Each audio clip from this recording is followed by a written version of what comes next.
আমরা যে শিরোনাম করলাম আইসিটি বিষয়ে শেখ হাসিনা যে মন্তব্য করেছেন এটি ক্যাঙ্গারু কোড, এর সার কথা হচ্ছে এতক্ষণ যে আমরা শুনলাম তারই একটি ব্যাখ্যা, আইনি ব্যাখ্যা।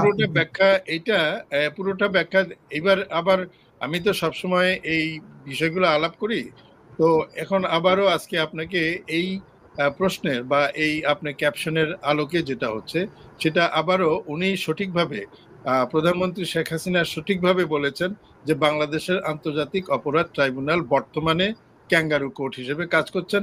শুধু ট্রাইব্যুনাল নয়, বাংলাদেশের পুরো বিচার ব্যবস্থায় যতগুলো কোর্ট রয়েছে সবগুলোই কিন্তু ক্যাঙ্গারু কোর্ট হয়ে গেছে, কারণ এক পর্যায়ে একপক্ষীয় কাজ করছেন। They are guided and controlled by some authorities. বিচারপতিরা কখনো গাইডেড হতে পারে না, বিচার ব্যবস্থা কখনো কাউকে দিয়ে প্রশাসনের গাইডেড হইতে পারে না। এটি সঠিকভাবে তিনি বলেছেন ক্যাঙ্গারু কোর্ট।